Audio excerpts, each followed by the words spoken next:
Welcome to iDream media. So జనరల్గా మనం వింటూ ఉంటాం కదా, మూత్రపిండాలు అనేవి పాడైపోయేదాకా తెలియలేదు, చివరి స్టేజ్లో తెలిసింది అని. సో ఎందుకు ఇలా జరుగుతుంది? మూత్రపిండాల సమస్య ఉందని మనం ముందుగా ఎలా తెలుసుకోవచ్చు? ఎలాంటి లక్షణాలు కనిపిస్తాయి? మూత్రపిండాలు ఆరోగ్యంగా ఉండాలంటే, కిడ్నీస్ బాగుండాలంటే, కిడ్నీ పనితీరు మెరుగుపడాలంటే మనం ఎటువంటి ఆహారాలు తీసుకోవాల్సి ఉంటుంది? పూర్తి వివరాలు తెలుసుకుందాం. ఈరోజు మనతో పాటు ఉన్నారు ప్రముఖ నెఫ్రాలజిస్ట్ డాక్టర్ సత్యనారాయణ గారు. డాక్టర్ గారు నమస్తే అండి. నమస్కారం. డాక్టర్ గారు, జనరల్గానే ఎవరికైనా ఈ కిడ్నీ ఇష్యూస్ వచ్చాయి అంటే అది లాస్ట్ స్టేజ్లోనే తెలుస్తుందని చెప్తూ ఉంటారు. ఎందుకండి అలాగా? అంటే ఇది మొత్తం వాస్తవం కాదండి. ఒక రకం ఒక పార్ట్ వాజ్ కరెక్ట్. ఎందుకంటే మనకి కిడ్నీ జబ్బుల్లో కూడా చాలా రకాలు ఉంటాయి. కొన్ని రకాల జబ్బుల్లో ఫర్ ఎగ్జాంపుల్ ఇప్పుడు కిడ్నీ జబ్బుల్లో మోస్ట్ కామన్ కాజ్ డయాబెటీస్ వల్ల వస్తూ ఉంటుంది. డయాబెటీస్, హైపర్ టెన్షన్, వీటి వల్ల వచ్చినప్పుడు ఏమవుతుందంటే మనకి చాలా ఎర్లీ స్టేజ్లోనే మనం దాన్ని ఐడెంటిఫై చేయొచ్చు. వీళ్ళకి కాలవాపులు రావడము, నడుస్తుంటే ఆయాసం రావడము, ఇవన్నీ చాలా తొందరగా స్టార్ట్ అయిపోతాయి అనమాట. క్రియాటిన్ 2.5, 3 ఉన్నప్పుడే స్టార్ట్ అయిపోతాయి, 5-6 వరకు వెళ్ళవు. అండ్ కొన్ని రకాల జబ్బుల్లో వీటిని మనము సిటిఎన్ అంటాం మెడికల్ లాంగ్వేజ్లో. వీటిలో ఏమవుతుందంటే లాస్ట్ స్టేజ్ వరకు మనకి సిమ్టమ్స్ తెలియవు. అంటే సిమ్టమ్స్ మనకి జనరల్గా మేము ఏమనుకుంటామంటే సిమ్టమ్స్ అంటే యూరిన్ వస్తుందా లేదా, యూరిన్ రావట్లేదంటే కిడ్నీలు పాడైపోయినాయి, యూరిన్ వస్తుందంటే కిడ్నీలు బాగున్నాయి. కానీ అలా కాదు. సో ఇప్పుడు కిడ్నీ అనేది మనకి నేటివ్ మనకి అర్థమయ్యేటట్టు చెప్పాలంటే సింపుల్ ఎగ్జాంపుల్, మనకి ఒక జల్లెడ ఎట్లా పనిచేస్తుందో అట్లా పనిచేస్తుంది. సో పైనుంచి ఏమైనా వేస్తే ఫిల్టర్ అవుతుంది, కిందకి వస్తుంది. ఇప్పుడు కొన్ని రకాల కిడ్నీ జబ్బుల్లో జల్లెడ కంప్లీట్లీ బ్లాక్ అయిపోయింది అనుకోండి, పైనుంచి ఏమైనా వేస్తే కిందకి ఏం రాదు. ఇట్లాంటి వాళ్ళు సిమ్టమ్స్ చాలా తొందరగా వస్తాయి. లైక్ కాలవాపులు కానీ, ఆయాసం కానీ, ఇవన్నీ చాలా తొందరగా వస్తాయి. అలా కాకుండా ఇప్పుడు ఈ జల్లెడలో పెద్ద పెద్ద బొక్కలు ఉన్నాయనుకోండి, పైనుంచి వేస్తారు, కిందకు వస్తుంది కానీ ఫిల్టరేషన్ అవ్వదు. సో యూరిన్ వస్తుంది కానీ ఫిల్టరేషన్ అవ్వదు. అంటే యూరియా, క్రియాటిన్, వేస్ట్ ప్రొడక్ట్స్ ఏదైతే ఫిల్టర్ అయి వెళ్ళిపోవాలో అవి వెళ్ళవు. ఇట్లాంటి వాళ్ళు లాస్ట్ స్టేజ్ వరకు సిమ్టమ్స్ తెలియవు వాళ్ళకి. వాళ్ళకి చెప్పినప్పుడు వాళ్ళకి చాలా షాక్లోకి వెళ్ళిపోతారు అనమాట. అరే నాకు యూరిన్ వస్తుంది కదా, నాకు కిడ్నీ పని చేయట్లేదు అంటారేంటి అని. సో ఇట్లాంటి వాళ్ళకి యూరిన్ వస్తున్నా కూడా ఫిల్టరేషన్ అవ్వదు అనమాట. ఇట్లాంటి వాళ్ళకి లాస్ట్ స్టేజ్ వరకు క్రియాటిన్ 10, 12, 13 ఆ స్టేజ్లో వస్తారనమాట. సో వాళ్ళకి తెలియదు. But majority of the kidney డిసీజ్లో మనకి క్రియాటిన్ స్టార్టింగ్ స్టేజ్లో ఉన్నప్పుడు కూడా మనం ఐడెంటిఫై చేయొచ్చు. దీనికంటే బెస్ట్ థింగ్ ఏంటి అంటే మనకి ఎవరైతే హై రిస్క్ పాపులేషన్ ఉంటారో, ఫర్ ఎగ్జాంపుల్ ఇప్పుడు మనకి కిడ్నీ జబ్బులు ఎవరిలో ఎక్కువ చూస్తాము, షుగర్ పేషెంట్స్కి, బీపీ ఉన్న పేషెంట్స్కి, లేదంటే family history of kidney disease, అంటే వంశపారంపర్యంగా కొన్ని కిడ్నీ జబ్బులు ఉంటాయి. ఫర్ ఎగ్జాంపుల్ సిస్ట్, ఏడీపీకేడి అంటాం, సిస్ట్లు ఉంటాయి కొంతమందికి జెనెటిక్గా స్టోన్స్ వస్తూ ఉంటాయి. ఇట్లాంటి వాళ్ళల్లో రెగ్యులర్గా చెకప్ చేసుకోవాలి. ఎంత ఫ్రీక్వెంట్గా అనేది మనకు కిడ్నీ కండిషన్ బట్టి ఉంటుంది అనమాట. ఫర్ ఎగ్జాంపుల్ మీకు ఓన్లీ షుగర్ ఉంది, బీపీ ఉంది, వేరే అంటే కిడ్నీ ఇంకా ఎఫెక్ట్ అవ్వలేదు, అట్లాంటి వాళ్ళు సంవత్సరానికి ఒకసారి urine test, creatine test, eye checkup, heart checkup చేసుకోమని చెప్తాం. ఒకసారి ఆల్రెడీ కిడ్నీలో ప్రోటీన్, యూరిన్లో ప్రోటీన్ వచ్చేస్తుంది, క్రియాటిన్ కొంచెం పెరగడం మొదలుపెట్టింది, ఫ్రీక్వెన్సీ కొంచెం పెరుగుతుంది అనమాట. సో ఇట్లా కండిషన్ని బట్టి, స్టేజ్ని బట్టి ఫ్రీక్వెన్సీ అనేది మారుతూ ఉంటుంది. ఓకే. అయితే డాక్టర్ గారు, కిడ్నీలు మంచిగా పనిచేస్తున్నాయి అంటే యూరిన్ ఎన్నిసార్లు వస్తుంది వాళ్ళకి? అంటే అలా చెప్పడం కష్టం. ఇప్పుడు ఫర్ ఎగ్జాంపుల్ మనమే ఉన్నాం, మనం ఇప్పుడు ఏసీ రూమ్లో కూర్చొని ఉన్నాము, మనం రోజు మొత్తం ఎంత వాటర్ తాగుతాము? Hardly 1.5 litre. ఎందుకంటే మనకి అంతగా దాహం వేయదు, ఎందుకంటే మనకి టెంపరేచర్ కంట్రోల్డ్ కండిషన్లో ఉన్నాం కాబట్టి మనం 1.5-2 లీటర్స్ తాగేసరికి ఎక్కువైపోతుంది, మనకి ఫ్రీక్వెన్సీ కొంచెం తక్కువ ఉంటుంది. అలా కాదు, కొంతమంది బయట ఉంటారు, వాళ్ళు 3 లీటర్స్ 4 లీటర్స్ తాగుతారు, వాళ్ళకి ఫ్రీక్వెన్సీ ఎక్కువ ఉంటుంది. చలికాలంలో యూరిన్ ఫ్రీక్వెన్సీ పెరుగుతుంది, ఎండాకాలంలో తగ్గుతుంది. So it's all body mechanism. But generally మనం తీసుకునే ఇన్పుట్ని బట్టి అవుట్పుట్ ఉంటుంది, అంతేగాని ఖచ్చితంగా ఎన్నిసార్లు వెళ్ళాలి అనే ఉండదు. ఓకే. ఇప్పుడు యూరిన్లో ప్రోటీన్ లీక్ అవుతుంది, యూరిన్లో నురుగు వస్తుంది, అప్పుడు మనం తెలుసుకోవచ్చు అట్లా చెప్తుంటారు కదా, ర్యాండమ్ సిమ్టమ్స్, ఇట్లా నురుగ రావడము, కలరు, దీన్ని బట్టి కూడా మనము కిడ్నీల పనితీరు బాగాలేదని తెలుసుకోవచ్చా? సో బేసికలీ ఇప్పుడు 2 థింగ్స్, ఒకటి యూరిన్లో నురుగు వస్తుందా అని, 2 urine colour. Okay, so first colour గురించి మాట్లాడుకుందాము. యూరిన్ కలర్ని బట్టి మీ కిడ్నీ ఎట్లా పనిచేస్తుందో తెలుసుకోవచ్చు అంటే, to some extent it is we can find out. ఎట్లా, ఫర్ ఎగ్జాంపుల్ ఇప్పుడు మీరు నీళ్ళు బాగా తాగారనుకోండి, కిడ్నీ బాగా పనిచేస్తుంది అనుకోండి, యూరిన్ కలర్ ఎలా ఉంటుంది? మామూలుగా మనం వాటర్ తాగినప్పుడు వైట్ కలర్లో ఉంటుంది. కొంచెం తక్కువ తాగారు, నార్మల్గా తీసుకున్నారు, మరీ ఎక్కువ తీసుకోలేదు, అప్పుడు పేల్ ఎల్లోగా వస్తుంది. బాగా తక్కువ తీసుకున్నారు, లేదంటే డిహైడ్రేషన్ అయింది, వామిటింగ్స్ కానీ లూజ్ మోషన్స్ కానీ, లేదంటే ఎండలో తిరిగాము ఇట్లాంటప్పుడు ఎల్లో, బాగా డిహైడ్రేట్ అయిపోయారు, అసలు వాటర్ తీసుకోలేదు, అప్పుడు డార్క్ ఎల్లో రెడ్ కలర్లో కూడా వస్తుంది అనమాట. సో మీకు వచ్చే యూరిన్ బట్టి మీరు ఈ కిడ్నీ మీ హైడ్రేషన్ స్టేటస్ చెప్పొచ్చు, కిడ్నీ బాగా పనిచేస్తుందో చెప్పొచ్చు. ఎట్లా పనిచేయచ్చు, ఇప్పుడు ఫర్ ఎగ్జాంపుల్ మీరు వాటర్ ఎక్కువ తీసుకోలేదు కానీ యూరిన్ కలర్ మారలేదు అంటే కిడ్నీ ఏం చేయాలి, ఇప్పుడు వాటర్ తక్కువ తీసుకున్నప్పుడు kidney should retain water. Kidney water retain చేసుకున్నప్పుడు యూరిన్ కలర్ డార్క్ బ్రౌన్ అట్లా వస్తుంది అనమాట. కానీ మీరు వాటర్ తీసుకున్నారు డిహైడ్రేషన్ స్టేట్లో కానీ కలర్ మారట్లేదు అంటే కిడ్నీకి కాన్సన్ట్రేషన్ చేసే కెపాసిటీ పోయిందని అర్థం, అంటే కిడ్నీ ఫంక్షన్ ఎఫెక్ట్ అయిందని అర్థం. రెండు నురగ, ఇప్పుడు నురగ అనేది వెరీ ట్రిక్కీ థింగ్, ఎందుకంటే యూరిన్లో నురగ వచ్చేంత ప్రోటీన్ ఉండాలి అంటే చాలా ఎక్కువ ప్రోటీన్ ఉండాలి.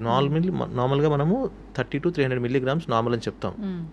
మనకు నురగ రావాలంటే కనీసం 1 gram కంటే ఎక్కువ ఉండాలి. కానీ కిడ్నీ జబ్బు అంతకంటే ముందు కూడా స్టార్ట్ అయి ఉండొచ్చు. డయాబెటీస్ పేషెంట్స్లో 30 milligrams, 300 milligrams, 500 milligrams, 750 milligrams అలా కూడా స్టార్ట్ అవుతుంది. దాన్ని కూడా మనం దీని కింద తీసుకుంటాం, మనం జబ్బు కింద తీసుకుంటాం. సో నురగ వచ్చేంత వరకు వెయిట్ చేయకూడదు. సో రిస్క్ ఫ్యాక్టర్స్ ఉన్నవాళ్ళు, ఫ్యామిలీ హిస్టరీ ఉన్నవాళ్ళు ఖచ్చితంగా ఇయర్లీ ప్రివెంటివ్ చెకప్ చేసుకోవాలి. చేసుకుంటేనే మనం కిడ్నీని ఐడెంటిఫై చేయగలం. కిడ్నీ జబ్బులు అంటే ముందుగా ఐడెంటిఫై చేయగలం. వాటిని ఇప్పుడు ఎందుకు ఐడెంటిఫై చేయాలి అనేది నెక్స్ట్ క్వశ్చన్. మామూలుగా ఐడెంటిఫై చేస్తే ఇప్పుడు మనకి చాలా డ్రగ్స్ ఉన్నాయి, మెడిసిన్స్ చాలా వచ్చినాయి కొత్తవి, which will prevent the progression of the disease. అంటే ఇప్పుడు స్టార్టింగ్ స్టేజ్లో మనం దాన్ని ఐడెంటిఫై చేయగలిగితే దాన్ని ఆపగలిగే మెడిసిన్స్ ఇంతకుముందు హార్డ్లీ 1-2 ఉండేవి. ఇప్పుడు లాస్ట్ 6-7 yearsలో చాలా మెడిసిన్స్ వచ్చినాయి. So this huge development in prevention. ఒక 40 years రాగానే కిడ్నీకి సంబంధించిన అసలు 40-30 ఏం లేదండి. ఇప్పుడు అంటే ఇంకొకటి ఏంటంటే ఇప్పుడు లాస్ట్ 10 years నుంచి specially post covid we are seeing, last 10 years నుంచి అనుకోండి, పోస్ట్ కోవిడ్ కూడా ఎక్కువ ఉన్నాయి. అసలు 29 yearsకి 27 yearsకి డయాబెటీస్, 30 yearsకి హైపర్ టెన్షన్. అసలు ఎందుకు లాస్ట్ 10 yearsలో అసలు మోస్ట్లీ కోమార్బిడిటీస్ ఉంటే ఖచ్చితంగా టెస్ట్ చేసుకోవాలి. సో ఇప్పుడు ఇంతకుముందు షుగర్ అంటే 40 పైనే, చాలా తక్కువ చూసేవాళ్ళం, 40 కంటే తక్కువ. 40 కంటే తక్కువ ఉంటే టైప్ 1 డయాబెటీస్ అనుకునేవాళ్ళం అనమాట. అంత రేగా చూసేవాళ్ళం, ఎందుకంటే ఆహారపు అలవాట్లు, ఆ ఫిజికల్ యాక్టివిటీ కానీ అలా ఉన్నాయి. ఇప్పుడు అలా లేదు. ఇప్పుడు too much of processed food, too much of junk food and heavy non veg consumption and most of the time desk jobs, less physical activity. So వీటి వల్ల చాలా యంగ్ పీపుల్ కూడా డయాబెటీస్ వచ్చేస్తుంది. ఇప్పుడు డయాబెటీస్ ఉంది డాక్టర్ గారు, అది కిడ్నీలను ఎలా పాడు చేస్తుంది?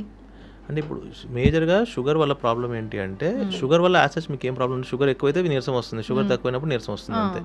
కానీ డయాబెటిక్ కాంప్లికేషన్స్ ఏవైతే ఉంటాయో, అంటే కళ్ళ మీద పడితే డయాబెటిక్ రెటినోపతి, హార్ట్ మీద పడితే కార్డియోమయోపతి, ఇప్పుడు కిడ్నీ మీద పడితే డయాబెటిక్ నెఫ్రోపతి. సో ఇవన్నీ ఏంటంటే లోపల ఈ షుగర్ ఎక్కువ అవ్వడం వల్ల బాడీలో కొన్ని అనవసరమైన కెమికల్స్ ఫామ్ అవుతూ ఉంటాయి. వీటిని మనం అడ్వాన్స్ గ్లైకోసిలేషన్ ప్రొడక్ట్స్ అంటాం అనమాట వీటి మెడికల్ లాంగ్వేజ్లో. ఇవి వెళ్ళి ఎక్కడైతే మనకి కీలక అవయవాలు ఉంటాయో వాటిని డ్యామేజ్ చేయడం మొదలు పెడతాయి. సో అట్లా మనకి కళ్ళు కానీ, నరాలు కానీ, హార్ట్ కానీ, కిడ్నీ కానీ అలాగే ఎఫెక్ట్ అవుతాయి. ఓకే, అందుకే డయాబెటీస్ ఉన్న వాళ్ళు ఎక్కువసార్లు యూరిన్ వెళ్తూ ఉంటారని చెప్తూ ఉంటారు. అది అన్కంట్రోల్ షుగర్ ఉంటే వెళ్తారు. దట్ ఈస్ నథింగ్, అంటే దీనికి సంబంధం లేదు. మళ్ళీ షుగర్ ఎక్కువ ఉంటే యూరిన్ ఎక్కువ వస్తుంది అనమాట. మళ్ళీ క్రియాటిన్ ఎక్కువ ఉన్నా కూడా యూరిన్ కొంచెం ఎక్కువ వస్తూ ఉంటుంది. యూరియా క్రియాటిన్ ఎక్కువ ఉన్నప్పుడు కొంచెం యూరిన్ ఎక్కువ వస్తూ ఉంటుంది. ఇప్పుడు ఈ క్రియాటిన్ అనేది చాలా పెద్ద సమస్య, ఎక్కువగా చెప్తూ ఉంటారు, టెస్ట్ కూడా చేయించుకోవాలని చెప్తూ ఉంటారు. ఇది ఎందుకు పెరుగుతుంది, అది పెరిగిందని మనకి ఎలాంటి లక్షణాలు తెలుపుతాయి? ఒకటి, ఫస్ట్ క్రియాటిన్ అంటే మనం అర్థం చేసుకోవాల్సిందంటే మన కిడ్నీ ఫంక్షన్ని మనము ఎలా చూస్తామంటే బ్లడ్ టెస్ట్లో క్రియాటిన్, యూరియా వీటితో మనం మెజర్ చేస్తాము. ఓకే, ఈ రెండే ఎందుకు చేస్తామంటే ఈ రెండు కొంచెం స్టేబుల్గా ఉంటాయి. కానీ ఇవి అసలు what is creatine, what is urea అంటే మన బాడీలో ఇప్పుడు మనం ప్రోటీన్ కానీ తీసుకున్నాం అనుకోండి, అంటే ఫుడ్ తీసుకున్నాము, ఇప్పుడు ఫుడ్ మెటబాలిజం అయినప్పుడు వేస్ట్ ప్రొడక్ట్స్ రిలీజ్ అవుతాయి. ఈ వేస్ట్ ప్రొడక్ట్స్ అనేవి చాలా రకాలు ఉంటాయి. దాంట్లో కొన్ని మనం ఐడెంటిఫై చేసి వాటిని మనం కిడ్నీ పనిచేస్తున్న లేదని చూసుకోవడానికి మనం సర్గేట్ మార్కర్స్గా తీసుకున్నాం అనమాట. అవే యూరియా, క్రియాటిన్. ఓకే, సో ఈ యూరియా క్రియాటిన్ ఎక్కువ అవుతుంది అంటే కిడ్నీ ఫంక్షన్ తక్కువ అవుతుందని అర్థం. సో ఇట్స్ డైరెక్ట్లీ ఈ యూరియా క్రియాటిన్ అనేది కిడ్నీ ఎలా పనిచేస్తుందో చెప్పే 2 మార్కర్స్. సో ఈ మనకి క్రియాటిన్ పెరుగుతుంది, యూరియా పెరుగుతుంది అంటే స్లోగా మీ కిడ్నీ ఫంక్షన్ డిక్లైన్ అవుతుంది. సో దానికి ఏమంటే మనం ఐడెంటిఫై చేసుకొని డాక్టర్ కన్సల్టేషన్ తీసుకొని కారణం చూసుకోవాలి. ఓకే, అయితే ఇప్పుడు క్రియాటిన్ అనేది పెరిగితే కనుక జాయింట్ పెయిన్స్ అనేది వస్తాయా? యూరిక్ యాసిడ్ పెరిగితే జాయింట్ పెయిన్స్ వస్తాయి. సో యూరిక్ యాసిడ్ కూడా ఒక రకంగా కిడ్నీకి రిలేషన్ ఉంటుందన్నమాట. సో మేజర్ జాయింట్ పెయిన్స్ మనకి కాళ్ళల్లో, మడిమల్లో, బొటన వేలుకి వాటికి వచ్చే పెయిన్స్ని గౌట్ అటాక్స్ అంటాం అనమాట. ఈ గౌట్ అటాక్స్ అనేది యూరిక్ యాసిడ్ ఎక్కువ అవడం వల్ల వస్తుంది. ఇది మేజర్గా మనం చూసేది ఏంటి అంటే ఎవరిలో చూస్తామంటే ఈ సెడెంటరీ వర్కర్స్ ఉంటారు, mostly software professionals, IT professionals ఉంటారు. ఫిజికల్ యాక్టివిటీ ఉండదు, డెస్క్ జాబ్ ఉంటుంది, మోస్ట్లీ ప్రాసెస్ ఫుడ్ తీసుకోవడము, ఈ ఫాస్ట్ ఫుడ్స్ తీసుకోవడం, వీళ్ళలో ఎక్కువ చూస్తాం. Too much non veg consumption ఇప్పుడు ఒక ట్రెండ్ అయిపోయింది అనమాట. ఈ ఫుడ్ బ్లాగింగ్, దాని తర్వాత అక్కడికి వెళ్ళి ఎక్కువ ఫుడ్ ఒకళ్ళే తినడము, దాని ఏదో అంటారు, ఐ డోంట్ నో, యూట్యూబ్స్లో they keep posting these videos అనమాట. ఒకే మనిషి ఇంత ఫుడ్ తినడము, ఇవన్నీ. అవును, ఎస్, ఖచ్చితంగా ఎఫెక్ట్ అనేది ఉంటుంది దానివల్ల.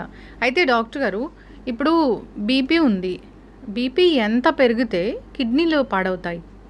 అలా చెప్పలేము, అంటే స్పెసిఫిక్గా ఒక నెంబర్ అని చెప్పలేము.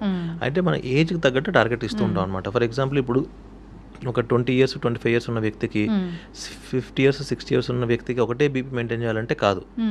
సో మనకి 120/80 కాదు 120/80, నాకు 120/80 పడి ఉండదు ఒకసారి. నా బేస్ లైన్ బ్లడ్ ప్రెషర్ 110/70. నాకు అంతకంటే ఎక్కువ ఉండదు. అవునా?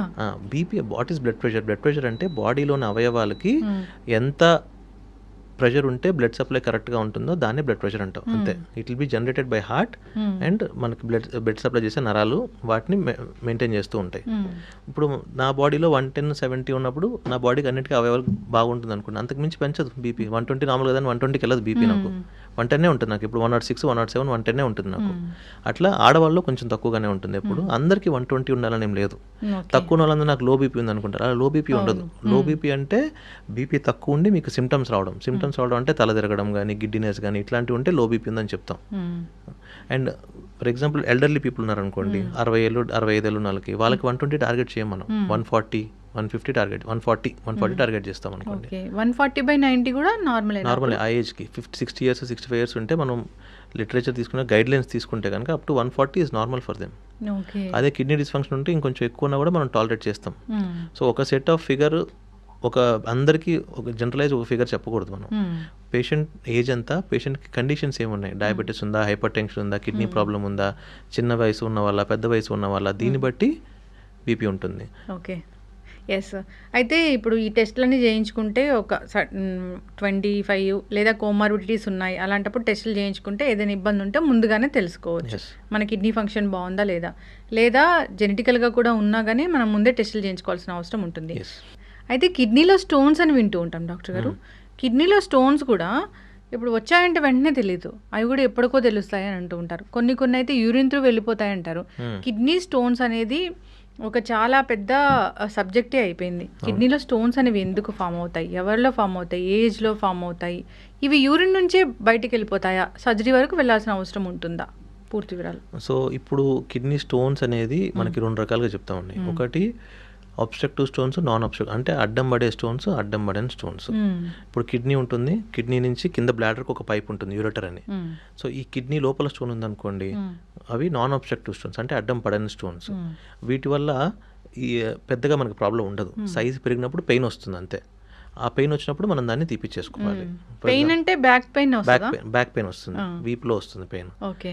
2, ఈ కిడ్నీ నుంచి కింద బ్లాడర్కు ఉన్న యూరెటర్ మధ్యలో స్టోన్ వచ్చి అడ్డమడింది అనుకోండి, అబ్స్ట్రక్టివ్ స్టోన్. ఇది చాలా ఎమర్జెన్సీ అనమాట. సివియర్ పెయిన్ వచ్చింది, స్టోన్ వచ్చి సివియర్ పెయిన్ వచ్చింది అంటూ ఉంటారు. ఇవన్నీ అబ్స్ట్రక్టివ్ స్టోన్స్, అంటే అడ్డం పడే స్టోన్స్ అనమాట. సో ఈ అడ్డం పడే స్టోన్స్ కూడా కొన్నిసార్లు పాస్ అవుతూ ఉంటాయి. అది ఆ స్టోన్ సైజుని బట్టి డిపెండ్ అయి ఉంటుంది అనమాట. మామూలుగా 5 mm కంటే తక్కువ స్టోన్స్ ఉంటే ఎక్కడున్నా యూరిన్లో పాస్ అయిపోయే అవకాశం ఎక్కువగా ఉంటుంది. జనరల్లీ సిటీ స్కాన్లో కానీ అల్ట్రాసౌండ్లో కానీ 5 mm కంటే పెద్ద స్టోన్స్ ఉంటే కనుక కింద పడే ఛాన్స్, స్టోన్ పడిపోయే ఛాన్స్ చాలా తక్కువగా ఉంటుంది. వాళ్ళకి మోస్ట్లీ సర్జికల్ ఇంటర్వెన్షన్ అవసరం పడే ఛాన్స్ కూడా ఉంటుంది అనమాట. కిడ్నీలో స్టోన్స్ ఉంటే ఏమైనా లక్షణాలు కనిపిస్తాయా? పెయిన్, యూరిన్లో బ్లడ్ రావడము, ఒక్కొక్కసారి యూరిన్లో మంట, ఇవన్నీ కిడ్నీలో స్టోన్స్ ఒక లక్షణాలు అవ్వచ్చు. యూరిన్లో మంట కూడా ఒక్కోసారి వస్తుంది. ఎందుకంటే స్టోన్ ఉంటే ఒకసారి స్టోన్స్లో కూడా చాలా రకాలు ఉంటాయండి. మళ్ళీ దాంట్లో ఒక రకమైన స్టోన్ ఇన్ఫెక్టివ్ స్టోన్ అంటాం, అంటే స్ట్రోవైడ్ స్టోన్స్ అంటాం. సో ఇది ఇన్ఫెక్షన్, యూరిన్లో ఇన్ఫెక్షన్ వల్ల వస్తూ ఉంటుంది. వీళ్ళకి యూరిన్లో మంట, రికరెంట్గా యూరిన్ ఇన్ఫెక్షన్ రావడము, ఇవన్నీ ఉంటాయి వీళ్ళలో కూడా. కాల్షియం స్టోన్స్ ఉంటాయి, ఆక్సిలేట్ స్టోన్స్ ఉంటాయి, యూరిక్ యాసిడ్ స్టోన్స్ ఉంటాయి, ఇలా చాలా రకాల స్టోన్స్ ఉంటాయి అన్నమాట. కిడ్నీ బాగుందా లేదా అని ఏమైనా స్కాన్ అనేది ఉంటుందా తెలుసుకోవడానికి? స్కాన్ అవసరం లేదండి, జస్ట్ ఒక యూరిన్ టెస్ట్, మీ క్రియాటిన్ టెస్ట్ చూసుకోండి. స్కాన్ ఓన్లీ ఈ కిడ్నీలో కొంతమందికి ఇప్పుడు ఏడీపీకేడి అని ఒక జబ్బు ఉంది, వంశపారంపరంగా వస్తుంది అనమాట. అది వీళ్ళల్లో కిడ్నీలో బుడగలు వస్తూ ఉంటాయి. ఇట్లాంటి వాళ్ళకి స్కాన్ చేసి చూస్తూ ఉంటాం. అంతేగాని ఇప్పుడు మీకు ఏం ప్రాబ్లం లేదు, జనరల్లీ మీరు ఒక జస్ట్ వాంట్ టు నో నా కిడ్నీ ఎట్లా పనిచేస్తున్నాయి, బాగున్నాయా లేదా, నేను హెల్తీగా ఉన్నా లేదని తెలుసుకోవాలంటే ఒక యూరిన్ టెస్ట్, క్రియాటిన్ టెస్ట్ ఒకటి సరిపోతుంది. ఓకే. ఈ స్టోన్ ఫామ్ అయ్యేది అది కూడా జెనెటికల్ గానే ఫామ్ అవుతుందా, లేకపోతే వాళ్ళు వాటర్ తాగకపోతే? 90% of the stones are lifestyle dependent అండి. 90% ఆఫ్ ద స్టోన్స్ మేము చూసే స్టోన్స్, మేము కానీ యూరాలజిస్టులు ఎక్కువ చూస్తుంటారు స్టోన్స్, నెఫ్రాలజిస్టులుగా మేము తక్కువ చూస్తూ ఉంటాం. బట్ ఓవరాల్గా majority of the stones are because of lifestyle changes అనమాట. లైఫ్ స్టైల్ చేంజెస్ అంటే ఇందాక మనం మాట్లాడుకున్నవే, sedentary lifestyles, processed food అసలు చాలా ఎక్కువైపోయింది ఇప్పుడు, ప్రాసెస్డ్ ఫుడ్ తీసుకోవడము. అండ్ నాన్ వెజ్ కన్సంప్షన్ కూడా ఈవెన్ మనం జనరల్లీ తెలంగాణలో కొంచెం ఎక్కువ తీసుకుంటాం నాన్ వెజ్, బట్ ఆ స్టాండర్డ్స్ కూడా నాన్ వెజ్ అనేది చాలా ఎక్కువైపోయింది. సో ఎవ్రీడే నాన్ వెజ్ తీసుకోవాలి, ఎప్పుడైనా వీకెండ్ మాత్రం వెజ్ తీసుకోవాలి, అట్లా ఇప్పుడు అలాగే అయిపోయింది చూస్తుంటే. అండ్ ఈ అంటే మన సోషల్ మీడియాలో కూడా ఈ నెంబర్ ఆఫ్ ప్లేసెస్ ఎక్కువైపోవడము, ఈ ఫుడ్ బ్లాగింగ్ చేయడము, ఇక్కడ తినండి, అక్కడ తినండి, అది తినండి, ఇది తినండి అని చెప్పడము, సో ఇవన్నీ ఒక క్రేజ్ వచ్చేసింది అనమాట. సో అలా ఆ ఫుడ్ తీసుకోవడము, ఎక్సెస్ అవసరం లేకుండా నాన్ వెజ్ తీసుకోవడము, ప్రాసెస్డ్ ఫుడ్ అవసరం లేకుండా తీసుకోవడము, ప్లస్ దానికి తగ్గట్టు ఎక్సర్సైజ్ చేయకపోవడము, తగినంత వాటర్ తాగకపోవడము, సో మోస్ట్లీ ఇవే ఉంటాయి. తగినంత వాటర్ అంటే ఇప్పుడు ఫర్ ఎగ్జాంపుల్ మీరు నాన్ వెజ్ ఎక్కువ తీసుకుంటున్నారు, సాల్ట్ ఎక్కువ తీసుకుంటున్నారు, సాల్ట్ ఉన్న ఫుడ్స్, ఫ్రెంచ్ ఫ్రైస్ అను, బర్గర్స్ అను, ఇవన్నీ ఏంటి ప్రాసెస్డ్ ఫుడ్, ఈ ప్రిజర్వేటివ్స్లో సాల్ట్ ఎక్కువ ఉంటుంది కదా. సో ఇట్లాంటివి తీసుకున్నప్పుడు ఏంటంటే స్టోన్ ఫామ్ అయ్యే అవకాశాలు ఎక్కువగా ఉంటాయి. So high salt containing foods plus less fluid intake, అంటే వాటర్ తక్కువ తీసుకోవడము, సాల్ట్ ఎక్కువ తీసుకోవడము, ఇది స్టోన్ ఫార్మింగ్కి రెసిపీ. స్టోన్ కిడ్నీలో ఫామ్ అవ్వాలంటే సాల్ట్ కంటెంట్ ఎక్కువ ఉండాలి, వాటర్ కంటెంట్ తక్కువ ఉండాలి. మనం అదే చేస్తాం, వాటర్ తాగం, ప్లస్ ఒకటి తీసుకున్నా కూడా, లిక్విడ్ తీసుకున్నా కూడా ఈ కోకోకోలాను ఈ రూపంలో తీసుకుంటాం. సో దట్ షుడ్ నాట్, అది అలా జరగకూడదు. వాటర్ తీసుకోవాలి ఎక్కువ, సాల్ట్ కంటెంట్ తగ్గించుకోవాలన్నమాట. ఇలా తీసుకుంటే స్టోన్ ఫామ్ అయ్యే ఎన్విరాన్మెంట్ అనేది అక్కడ క్రియేట్ అవ్వదు కిడ్నీలో. ఈ కిడ్నీలో సాల్ట్ కంటెంట్ ఎక్కువ ఉన్నప్పుడు స్టోన్ ఫార్మింగ్ ఎన్విరాన్మెంట్ ఫామ్ అవుతుంది, అప్పుడే స్టోన్ ఎక్కువ ఫామ్ అవుతుంది, స్టోన్స్ ఫామ్ అయ్యే అవకాశం ఎక్కువగా ఉంటుంది. కానీ ఒక 10-20% ఆఫ్ ద పేషెంట్స్లో జెనెటిక్ కండిషన్స్ వల్ల కూడా మనకి స్టోన్ ఫామ్ అవుతూ ఉంటుంది, దాంట్లో వాళ్ళ తప్పే ఉండదు. ఓకే. ఇప్పుడు స్టోన్ యూరిన్ నుంచి దానంతరకు అదే వెళ్ళిపోతుంది కదా, అది సైజుని బట్టి డిపెండ్. వెళ్ళిపోయినప్పుడు తెలుస్తుందా డాక్టర్ గారు? పెయిన్ వస్తుంది, చాలా పెయిన్ వస్తుంది. ఓకే. మనం చాలాసార్లు ఎమర్జెన్సీకి వస్తారు, evenings, nights, middle of the night ఎమర్జెన్సీకి వస్తారు, సార్ పెయిన్ తట్టుకోలేకపోతున్నాం, వస్తున్నాం అని. సో వాళ్ళకి ఆ యూరిన్ ఇప్పుడు ఏం చేస్తుందంటే ఈ కిడ్నీకి బ్లాడర్కి మధ్యలో ఉన్న యూరెటర్ ఏదైతే ఉందో అక్కడికి వచ్చి అడ్డం పడ్డప్పుడు స్టోను, కిడ్నీ ఏం చేస్తుంది, దాన్ని కిందకి నెట్టడానికి ట్రై చేస్తాను అనమాట. ట్రై చేసినప్పుడు చాలా సివియర్ పెయిన్ వస్తుంది, పెరిస్టాల్టిక్ మూమెంట్ అంటాం యూరిటర్లో. అలా వచ్చినప్పుడు సివియర్ పెయిన్ వస్తుంది. సో ఆ పెయిన్ ఏంటంటే that is kidney is trying to push the stone down. So అప్పుడు సివియర్ పెయిన్ వస్తుంది అనమాట. రప్చర్ అవుతుందా? రప్చర్ అవ్వదు, వెరీ అన్లైక్లీ. కానీ ఏమందంటే బ్యాక్ ప్రెషర్ వస్తుంది అనమాట. ఇప్పుడు ఫర్ ఎగ్జాంపుల్ 4 mm 3 mm ఉందనుకోండి, స్టోన్ ఈజీగా పుష్ చేసేస్తుంది కిడ్నీ. 5 mm 6 mm ఉందనుకో, it will be very difficult అనమాట. ఒక్కోసారి ఈ పైన కిడ్నీ నుంచి కింద బ్లాడర్ వరకు వచ్చి ఆగిపోద్ది అనమాట, టిప్లో ఉంటుంది అనమాట, అక్కడ నుంచి ఇంకా కదలదు. సో అట్లాంటప్పుడు ఏమవుతుందంటే యూరిన్ ఫామ్ అవుతుంది కదా మనకి పైన, అదేం బ్యాక్ ప్రెషర్ క్రియేట్ చేస్తుంది కిడ్నీలో స్వెల్లింగ్ వస్తుంది, హైడ్రోనెఫ్రోసిస్ అంటాం. ఆ స్వెల్లింగ్ వచ్చినప్పుడు మాత్రం it will become an emergency, we have to go and do a surgery and then remove the stone. Surgery అంటే దానిలో కూడా చాలా రకాలు ఉంటాయి. PCN అని, ESW అంటే కొన్నిసార్లు బయట నుంచి షాక్ వేవ్స్ ఇచ్చి దాన్ని బ్లాస్ట్ చేస్తాము, కొన్నిసార్లు లోపలికి వెళ్ళి స్టోన్ రిట్రాక్ట్ చేసి స్టెంట్ పెడతాము. దానిలో కూడా అంటే సైజుని బట్టి, లొకేషన్ని బట్టి మనకి స్టోన్ ట్రీట్మెంట్ అనేది ఉంటుంది. అయితే డాక్టర్ గారు, చాలా వాటర్ తాగితే స్టోన్స్ బయటికి వెళ్ళిపోతాయి, బార్లీ వాటర్ తాగితే స్టోన్స్ బయటికి వెళ్ళిపోతాయి, బార్లీ వాటర్ తాగితే కిడ్నీలు కూడా మంచిగా క్లీన్ అయిపోతాయి, ఒక్కొక్కసారి బియర్ లాంటిది తీసుకుంటే కూడా యూరిన్ నుంచి వెళ్ళిపోతాయి అంటారు, వాస్తవమేనా? అలా ఉండదు. ఇప్పుడు ఏంటంటే ఇవన్నీ ఏంటంటే ఎక్కువ వాటర్ తీసుకుంటే బాడీలోని ఎక్సెస్ టాక్సిన్స్ అనేది ఫ్లష్ అవుట్ అవుతాయి అంతే. అంతకు మించి ఇంకేం ఉండదు. బార్లీ వాటర్ తీసుకున్నా అదే, మ్మ్. బీర్ తీసుకునే అలా జరగదు. మ్మ్. బీర్ అని తీసుకున్నా, ఆల్కహాల్ తీసుకున్నా యూరినేషన్ ఎక్కువ వస్తూ ఉంటుంది. That doesn't and in fact it's bad recipe. మనం బీర్ ఎక్కువ తీసుకున్నా, ఎనీ ఆల్కహాల్ తీసుకున్నప్పుడు మ్మ్. వాటర్ తక్కువ తీసుకుంటాం మ్మ్. అండ్ యూరినేషన్ ఎక్కువ అవుతూ ఉంటుంది అనమాట. అట్లాంటప్పుడు డిహైడ్రేట్ అయిపోతాం. ఓకే. సో డిహైడ్రేట్ అవ్వకుండా చూసుకోవాలి మనం మందు తాగినప్పుడు. కానీ ఎప్పుడైనా లిక్విడ్స్ మ్మ్. మనం అదే పనిగా లిక్విడ్స్ తాగాలి అని ఒకటి పెట్టుకొని మ్మ్. తీసుకుంటూ ఉండాలి, లేకపోతే డిహైడ్రేట్ అయిపోతాం. Okay. On the other hand ఎక్కువ వాటర్ తీసుకున్నప్పుడు బాడీలో టాక్సిన్స్ ఫ్లష్ అవుతాయి. కానీ ఎంత వాటర్ తీసుకోవాలనేది they should be limit for anything. కొంతమంది నా దగ్గర 8 లీటర్స్ పెద్ద క్వశ్చన్ మార్క్. కొంతమంది 8 లీటర్స్ తీసుకుంటాను సార్, నేను 10 లీటర్స్ తీసుకుంటాను సార్ అని వస్తూ ఉంటాను అనమాట. అలా కూడా తీసుకోకూడదు. ఎందుకంటే ఎక్సెస్ వాటర్ తీసుకుంటే ఏమవుతుందంటే బాడీలోని లవణాలు, సోడియం, పొటాషియం ఇవన్నీ డౌన్ అయిపోతాయి. In fact we have 2 days back ఒక అడ్మిషన్ అయింది మాకు ఎమర్జెన్సీ నుంచి. ఆయన 8 లీటర్స్ 10 లీటర్స్ వాటర్ తీసుకుంటారు రోజు. సడన్ గా సోడియం లెవెల్స్ 105, 106 కి డ్రాప్ అయిపోయి కొమటోస్ స్టేట్లో వచ్చారు. ఎక్కువ నీళ్ళు తాగడం కూడా ప్రమాదం అయితే. ఎక్కువ నీళ్ళు తీసుకున్నా కూడా ఒక్కొక్కసారి మనకి ఈ సోడియం అనేది డౌన్ అయిపోతుంది, పొటాషియం డౌన్ అయిపోవడం అనేది జరుగుతూ ఉంటాయి అనమాట. అలా అయితే తీసుకోకూడదు. కిడ్నీ ప్రాబ్లం ఉన్న వాళ్ళు ఎక్కువ నీళ్ళు, అసలు నీళ్ళే క్వాంటిటీ ఇలా ఎంత తీసుకోవాలి అని ఉంటుందంట కదా. అంటే ఫ్లూయిడ్ రెస్ట్రిక్షన్ ఉంటుంది. కిడ్నీ సమస్య ఉన్న వాళ్ళకి ఏంటంటే వాళ్ళ స్టేజ్ని బట్టి, క్రియాటిన్ బట్టి వాళ్ళకి ఇంతకంటే ఎక్కువ వాటర్ తీసుకోకూడదని చెప్తాం. ఎందుకంటే ఆ ఫిల్టరేషన్ కెపాసిటీ అనేది పోతుంది కిడ్నీకి. అప్పుడు ఏమవుతుందంటే ఈ ఎక్సెస్ వాటర్ అనేది మనకి వాపుల రూపంలో కనిపిస్తుంటుంది అనమాట. కాళ్ళలో వాపులు రావడము, ఆ తర్వాత లంగ్స్లోకి వాటర్ రావడము, ఆయాసం రావడం, ఫ్లాట్గా పడుకోలేకపోవడము. సో ఇవన్నీ ఏంటంటే excess water, kidney patients excess water తీసుకుంటే వచ్చే ప్రాబ్లమ్స్. ఎస్ డాక్టర్ గారు, మీరు చెప్తూ ఉన్నారు కాళ్ళల్లో వాపులు కనిపిస్తాయని. అంటే ఏం జరుగుతుందండి అసలు ఫంక్షన్?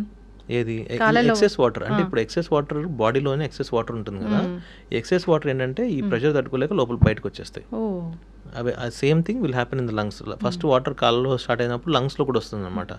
అప్పుడు లంగ్స్ ఎక్స్పాండ్ అవ్వడానికి ఉండదు. సో వీళ్ళకి ఆయాసం రావడము, ఫ్లాట్గా పడుకోలేకపోవడము, ఇవన్నీ ఎక్సెస్ వాటర్ తీసుకోవడం వల్ల దీన్ని మనం ఇప్పుడు లంగ్స్లో ఉంటే పల్మనరీ ఎడిమా అంటాము, కాళ్ళలో ఉంటే పీడల్ ఎడిమా అంటాం అట్లా. సో ఇవన్నీ ఏంటంటే ఎక్సెస్ వాటర్ కిడ్నీ ఫంక్షనింగ్ సరిగ్గా లేనప్పుడు ఆ వాటర్ అనేది మనం కిడ్నీ బయటికి పంపించలేదు. అప్పుడు ఆ బాడీలో ఎక్కడ డిసిపేట్ అవ్వాలి అక్కడ డిసిపేట్ అవుతూ ఉంటుంది అనమాట. ఎక్కడ ఫ్రీ స్పేస్ ఉంటే అక్కడ ఫ్రీ స్పేస్ వెళ్ళిపోతూ ఉంటుంది. బీపీ ఎక్కువగా ఉన్న వాళ్ళలో కూడా అన్కంట్రోల్ బీపీ ఉంటే కాళ్ళు వాపులు వస్తాయి అన్నప్పుడు వాళ్ళకు కూడా కిడ్నీ చెకప్ అనేది చేస్తూ ఉంటారు. చేయాలండి. కాళ్ళ వాపులు వస్తున్నాయంటే ఖచ్చితంగా ఒకసారి కిడ్నీ చెకప్ చేసుకోవడము, యూరిన్ టెస్ట్ చేసుకోవడము, యూరిన్లో ప్రోటీన్ లీక్ అవుతుందా, కిడ్నీ ఫంక్షన్ బాగుందా లేదా, లేదంటే కాళ్ళ వాపులకు వేరే కారణాలు కూడా ఉంటాయి. ఇప్పుడు లివర్ ప్రాబ్లం ఉన్నా కూడా కొన్నిసార్లు కాళ్ళ వాపులు వస్తూ ఉంటుంది, హార్ట్ ప్రాబ్లం కూడా కాళ్ళ వాపులు వస్తూ ఉంటాయి. ఇవన్నీ రెగ్యులర్ అంటే అప్పుడు జనరల్ హెల్త్ చెకప్ చేసుకోవాలి మనం. చేసుకుంటే ఏదైనా ఇష్యూ ఉంటే బయటపడుతూ ఉంటుంది. బట్ కిడ్నీ పరంగా అయితే ఒక యూరిన్ టెస్ట్, క్రియాటిన్ అవన్నీ చేసుకుని దీంట్లో ఏమైనా ప్రాబ్లం ఉంటే ఫర్దర్గా టెస్టులు చేసుకోవచ్చు. ఓకే. అయితే డాక్టర్ గారు, ఇప్పుడు కిడ్నీ పనితీరు బాగానే ఉంది, అంతా బాగానే ఉంది, కొన్నాళ్ళకి డయాలసిస్ చేయాలని చెప్తారు అని చెప్తూ ఉంటారు. అంటే డయాలసిస్ స్టేజ్ వరకు మనకి ఎందుకు లక్షణాలు తెలియవు? తెలుస్తాయండి, చాలా మందిలో తెలుస్తాయి. ఇప్పుడు మనకి ఒక 100 మంది కిడ్నీ పేషెంట్స్ ఉంటే దాంట్లో 40-50% మందికి మనం ముందే ఐడెంటిఫై చేసి వాళ్ళకి మెడికేషన్ మీద పెట్టి ఆ డిసీజ్ ప్రోగ్రెషన్ ఏదైతే ఉంటుందో దాన్ని స్లో చేయగలం. కానీ కొంతమంది ఏంటంటే చెకప్ చేయించుకోరు, వాళ్ళు లాస్ట్ స్టేజ్లో డయాలసిస్ స్టేజ్లో మన దగ్గరకు వస్తారనమాట. అట్లాంటి వాళ్ళకి మనం చేయగలిగింది ఏం లేదు. ఓకే. డయాలసిస్ చేయడం అంటే అసలు ఆ ప్రాసెస్ మొత్తం ఎలా ఉంటుంది? అంటే ఇప్పుడు మన kidney dialysis nothing but kidney చేసే పనిని మనం బయట ఆర్టిఫిషియల్గా చేస్తున్నాం అంతే, అంతకుమించి ఏం లేదు. సేమ్ థింగ్, కిడ్నీ ఏ పని చేస్తుందో ఆ పనిని మనం బయట నుంచి చేస్తాం అనమాట. కాకపోతే మన కిడ్నీ అనేది 24/7 పనిచేస్తూనే ఉంటుంది. డయాలసిస్ అనేది అంత మిషన్కి మనం కనెక్ట్ చేసి పెట్టలేం కదా. దానికోసం ఏం చేస్తామంటే వారానికి 3 సార్లు, వారానికి 2 సార్లు అలా పిలుస్తూ ఉంటాం అనమాట. పిలిచి ఆ 4 hours ఒక డయాలసిస్ సెషన్ చేసి మళ్ళీ పంపిస్తాం అనమాట. ఈ 4 hours ఈ బాడీలోని డయాలసిస్ చేసినప్పుడు యూరియా క్రియాటిన్ తగ్గడము, యాసిడ్ లెవెల్స్ పెరుగుతాయి అవి తగ్గడము, ఈ potassium levels, sodium levels stabilize అవ్వడము, ఎక్సెస్ వాటర్ తీయడము, ఇవన్నీ చేస్తూ ఉంటాం. ఓకే. ఎక్సెస్ వాటర్ తీయడం అంటే బాడీలో ఉన్న బ్లడ్లో ఉన్న ఎక్సెస్ వాటర్ మనం డయాలసిస్ నుంచి తీసేస్తాం అనమాట. ఓకే. అందుకే ముఖం ఉబ్బుగా, కాళ్ళ వాపులు, ముఖం వాపు రావడం ఇవన్నీ ఏంటంటే ఎక్సెస్ వాటర్ ఉండడం వల్ల. మనం డయాలసిస్ చేసి వాటర్ తీసేస్తే అన్ని తగ్గుతాయి చిన్నగా. ఎప్పుడు కూడా చెప్తూ ఉంటారు కళ్ళ చుట్టూ ఉబ్బులు కనిపిస్తూ ఉంటే కిడ్నీ ప్రాబ్లం ఉందేమో చెక్ చేయించుకోండి అని. ఎస్, అలా వాటర్ అంతా అక్కడ స్టోర్ అయిపోతుంది. ఎస్. అయితే ఎక్కువగా కిడ్నీలు పాడు చేసే వాటిలో మనం ఎక్కువగా తీసుకునే నీళ్ళు ఒకటి, ఉప్పు ఎక్కువగా తీసుకోవడం, తక్కువ నీళ్ళు తీసుకోవడం, ఇలాంటివి కూడా మన కిడ్నీలు పాడు చేయడానికి మన లైఫ్ స్టైల్ ఇవన్నీ కూడా కారణాలు అవుతాయి. అయితే మరి కిడ్నీ ట్రాన్స్ప్లాంట్ వరకు ఎప్పుడు వెళ్తారు? అంటే ఇప్పుడు ఒక్కసారి ఈ కిడ్నీ డిసీజ్ ఏదైతే పెరిగి చివరి లాస్ట్ స్టేజ్ డయాలసిస్ స్టేజ్ వచ్చినప్పుడు ఈ డయాలసిస్ అనేది మనకి ఇంతకుముందు చాలా బెటర్గా ఉంది. కానీ ఏంటంటే మనిషికి ఇప్పుడు ఒక మనిషి వారానికి 3 సార్లు డయాలసిస్ చేసుకోవాలనుకోండి, వారానికి 3 రోజులు మనకు హాస్పిటల్కి రావాలి. వచ్చి 4 అవర్స్ డయాలసిస్ చేయించుకొని ఇంటికి వెళ్ళి డయాలసిస్ అయిపోతే ఎంతో కొంత నీరసంగా ఉంటారు, ఆ రోజు అంతా పోతుంది. అంటే వారానికి 3 రోజులు ప్రొడక్టివ్ డేస్ పోతాయి. సో ప్లస్ చాలామంది మనకి మనం డయాలసిస్ యూనిట్లో చూసుకుంటే కనుక మనకి 6 years పిల్లాడి దగ్గర నుంచి 65 years ముసలి వరకు డయాలసిస్ చేయించుకుంటూ ఉంటారు. మెజారిటీ ప్రాబ్లం ఎక్కడ వస్తుందంటే మనకి ఫ్యామిలీలో బ్రెడ్ విన్నర్స్ ఎవరైతే ఉంటారో, ఫర్ ఎగ్జాంపుల్ ఎల్డర్ మంచిగా జాబ్ చేసుకొని ఫ్యామిలీకి తనే ఆధారం అనుకున్న మనిషికి సడన్గా కిడ్నీలు పాడైపోయినా డయాలసిస్ చేయాలి అంటే హిల్ గెట్ డిప్రెస్డ్. చిన్న పిల్లల్లో కూడా కిడ్నీ ప్రాబ్లమ్స్ వస్తాయి. ఓకే. సో ఇలాంటి వాళ్ళకి ఏంటంటే వారానికి 3 సార్లు డయాలసిస్ చేయించుకోలేరు, ప్లస్ క్వాలిటీ ఆఫ్ లైఫ్ అనేది కొంచెం ఇబ్బందిగా ఉంటుంది. కాబట్టి వీళ్ళకి ట్రాన్స్ప్లాంట్ ఆఫర్ చేస్తాం మనం. సో ట్రాన్స్ప్లాంట్లో ఏమవుతుందంటే ఈ కిడ్నీ పెట్టిన తర్వాత ఈ కొత్త కిడ్నీ ఫంక్షన్ చేయడం మొదలుపెట్టినప్పుడు you can go back to your normal life. 100% normal అని చెప్పలేము, ఎంతో కొంత రెస్ట్రిక్షన్స్ ఉంటూనే ఉంటాయి. మాస్క్ పెట్టుకోవడము, క్రౌడెడ్ ప్లేస్కి వెళ్ళకుండా ఉండడము, కొంచెం అన్హైజీనిక్గా ఉండకపోవడం, ఇవన్నీ ఏంటంటే ఇన్ఫెక్షన్స్ ఎక్కువ ఛాన్స్ ఉంటాయి ట్రాన్స్ప్లాంట్ పేషెంట్స్కి. 2 కిడ్నీలు పాడైపోతేనే కిడ్నీ ట్రాన్స్ప్లాంట్కి వెళ్తారు కదా. ఒక కిడ్నీలు పాడైపోవడం అంటే రెండు పాడైపోవడం. ఒక కిడ్నీ పాడైపోతే ఏం మీకు సిమ్టమ్స్ తెలియవు. మీకు 2 కిడ్నీలు ఉండి ఒక కిడ్నీ 100% పాడైపోయినా ఇంకో కిడ్నీ బాగుంటే మీకు సిమ్టమ్స్ తెలియవు, క్రియాటిన్ పెరగదు, అన్ని కంట్రోల్లోనే ఉంటాయి. It will try to compensate. Okay. Kidney transplant అంటే ఆ కిడ్నీలు 2 తీసేసి ఇంకో కిడ్నీ పెట్టడం? కిడ్నీలు అక్కడే ఉంటాయి. ఓకే. పాత కిడ్నీలు మనం టచ్ చేయం, కొత్త కిడ్నీని తీసుకొచ్చి ఇక్కడ కానీ పెడతాం. ఓకే. దాని పని అది చేస్తుంది అంతే. అయితే ఈ నేల ఎక్స్పీరియన్స్ కదా డాక్టర్ గారు, ఏదైనా ఒక క్రిటికల్ కేసు వచ్చింది ఇట్లా ట్రీట్ చేశాను అనేది ఏమైనా ఉందా? అంటే ప్రతి కేసు ట్రాన్స్ప్లాంట్కి వెళ్ళి ప్రతి కేసు అలాగే ఉంటుందండి మనకి. ఎందుకంటే transplant is like giving a new life to the patient. For example ఇప్పుడు మేము ఒక 1-2 weeks బ్యాక్ ఒక చిన్న బాబుకి 16 years బాబుకి, స్కూల్ గోయింగ్ బాబు, బాగా నీరసపడిపోయాడు, ఏం లేదు, ఏం టెస్టులు చేయించలేదు కానీ బట్ నీరసం అవుతున్నాడు, తినట్లేదేమో అన్న ఉద్దేశంలో వాళ్ళ పేరెంట్స్ ఉన్నారు. ఎక్స్పెక్ట్ చేయరు కదా 16 years బాబు కిడ్నీ ప్రాబ్లం వస్తుందని. సో ఒకరోజు బాగా నీరసం అయిపోయి అసలు లెగలేని పరిస్థితిలో తీసుకొస్తే క్రియాటిన్ చూస్తే 12, డయాలసిస్ స్టేజ్కి వెళ్ళిపోయాడు, కిడ్నీలు 2 చిన్నగా అయిపోయినాయి, పాడైపోయినాయి. సో వాళ్ళ మదర్ ముందుకు వచ్చారు కిడ్నీ ట్రాన్స్ప్లాంటేషన్కి. సో ఈ ట్రాన్స్ప్లాంట్ అయిన తర్వాత is going back to school. ఇవన్నీ చూస్తే ఒక 6 months 1 year down the line when అంత చిన్న బాబు నార్మల్ లైఫ్ లీడ్ చేయడం చూస్తే యుల్ ఫీల్ వెరీ హ్యాపీ. ఇంకొక పేషెంట్, నాకు ఒక పేషెంట్ ఉన్నారు, అబ్బాయి అసలు చాలా డిప్రెషన్లోకి వెళ్ళిపోయి డయాలసిస్ మీద సూసైడ్ అటెంప్ట్ కూడా చేశాడు అబ్బాయి. సో ఆ అబ్బాయికి మనం జీవన్ దాన్ స్కీమ్లో కిడ్నీ వస్తే ట్రాన్స్ప్లాంట్ చేసాము. ట్రాన్స్ప్లాంట్ చేస్తే no he's in UK doing working for MNC. So ఇట్లాంటి పేషెంట్స్ ఎవరైతే అసలు జీవితం లైఫ్ మీద ఆశ చచ్చిపోయి డిప్రెస్ స్టేజ్లో ఉండి దాని తర్వాత coming out of that transplant చేయించుకొని ఇప్పుడు యూకేలో జాబ్ చేయడము, వెల్ సెటిల్డ్ లైఫ్, ఇట్లాంటి వాళ్ళని చూస్తే will feel very happy, normal life lead చేయొచ్చు. అంటే చిన్న పిల్లల్లో కిడ్నీ సమస్యలు అంటే వాళ్ళకి అంటే ఇప్పుడు ఏదైనా యూరిన్ ఇన్ఫెక్షన్ రావడము అట్లాంటి ఏమైనా ముందు లక్షణాలు కనిపిస్తాయా? అందరిలో కనిపించవు, కొందరిలో కనిపిస్తూ ఉంటాయి అనమాట. చిన్నపిల్లల్లో కిడ్నీ జబ్బులు అనేది ఒక సపరేట్ టాపిక్ అది. సో దీంట్లో కూడా చాలా కారణాలు ఉంటాయి అనమాట. కొంతమందికి ఈ అనామలీస్ ఉంటాయి, కంజెనిటల్ అనామలీస్ ఉంటాయి. కొంతమంది పుట్టడంతోనే ఒక కిడ్నీ కంప్లీట్గా లేకుండా పుడతారు. కొంతమందికి రిఫ్లెక్స్ డిసీజ్ ఉంటుంది, కొంతమందికి పోస్టీరిథ్రల్ వాల్ ఉంటాయి, ఇంకా చాలా చాలా రకాలు ఉంటాయి దీంట్లో జబ్బులు. So but that's a different topic all together. And దాన్ని డీల్ చేయడం కూడా we have a specialist called paediatric nephrologist. చిన్నపిల్లల్లో కిడ్నీ జబ్బులు చూడడానికి ఒక సెపరేట్ డాక్టర్ కూడా ఉంటారు. చిన్నపిల్లల్లో యూరిన్ ఇన్ఫెక్షన్ వస్తే సాధారణం అయితే కాదు అసలు. అంటే మగవాళ్ళలో చూడొచ్చు, ఆడపిల్లలు చూడొచ్చు, మగవాళ్ళలో మనం జనరల్గా చూడము మగపిల్లల్లో. So within 6 years 8 first few years of లైఫ్లో ఇన్ఫెక్షన్ వచ్చిందంటే వీ హ్యావ్ టు ఎవాల్యుయేట్. ఆడపిల్లలు అయితే ఖచ్చితంగా ఎవాల్యుయేట్ చేయించుకోవాలి ఒక్కసారన్నా. మగపిల్లలు అయితే మనం ఎక్కువగా చూడము, వచ్చిందంటే ఎవాల్యుయేట్ చేయించుకోవాలి ఒకసారన్నా. ఓకే. కిడ్నీ టెస్ట్ వరకు వెళ్ళాల్సిందే. స్కాన్ అన్నా చేయించుకోవాలి ఒకసారి. స్కాన్ అంటే ఏముంటుంది? అల్ట్రాసౌండ్ స్కాన్ ఉంటుంది. ఓకే. ఎస్ డాక్టర్ గారు చాలా చక్కగా చెప్పారు. ఇప్పుడు కిడ్నీ ప్రాబ్లమ్స్ ఏమీ లేవు, అంతా బాగానే ఉంది, కిడ్నీలు ముందు పాడవకూడదు అంటే ఏమైనా జాగ్రత్తలు చెప్తారా? మనం ఇప్పటిదాకా మాట్లాడుకుందానండి, వాటర్ బాగా తాగండి, ఈ అన్నెసరీ ప్రాసెస్డ్ ఫుడ్, ఈ ఫాస్ట్ ఫుడ్స్ మీద జోలికి వెళ్ళకండి, తినండి ఎప్పుడోసారి తినండి. అదే పనిగా రోజు తిని ఇంటికి వచ్చి వారానికి ఒకసారి ఇంట్లో తినడం కాకుండా రోజు ఇంట్లో తిని వారానికి ఒకసారి అది తినండి. అన్నెసరీ మీట్ కన్సంప్షన్ అది తగ్గించాలి. ప్రాసెస్డ్ ఫుడ్స్, మీట్ కన్సంప్షన్, మంచిగా వాటర్ తాగండి. తాగమన్నాను కదా అని మరీ 10 లీటర్లు 8 లీటర్లు తాగండి. ప్లస్ సాల్ట్ కంటెంట్ తగ్గించండి. ఈ మసాలా ఐటమ్స్ ఇవన్నీ తగ్గించి లైఫ్ స్టైల్ చేంజ్ చేసుకుంటే చాలా వరకు కిడ్నీ డిసీజ్ మనం కంట్రోల్ చేయొచ్చు. ఎస్, చక్కటి ఇన్ఫర్మేషన్ డాక్టర్. కిడ్నీస్ గురించి సిరీస్ అనేది కంటిన్యూ చేద్దాము. చాలా చాలా టాపిక్స్ ఉన్నాయి మాట్లాడుకోవడానికి. సో నెక్స్ట్ టైం మళ్ళీ కలుద్దాం doctor. Thank you so much. And for more videos, Please subscribe to iDream. Please subscribe to iDream. Please subscribe iDream. And please subscribe to iDream. For more videos, subscribe to iDream. please like, share, and subscribe to the channel. Congratulations, iDream. subscribe to iDream. Subscribe to iDream. So subscribe to iDream Media. iDream team అందరికి huge congratulations. Please subscribe iDream Media. Please subscribe to iDream. Subscribe iDream. Please subscribe to iDream. iDream అంటే నా కళల ఛానల్ను subscribe చేసుకున్న నోరు తిరుగుతలేదు, మీరైతే గంట గుర్తు కొట్టండి. For more such videos, please subscribe to iDream. Subscribe to iDream. Please subscribe to iDream. Please subscribe iDream Media. Please do subscribe to iDream. Please subscribe to iDream Media. For best entertainment and information, please subscribe iDream. And don't forget to subscribe to iDream.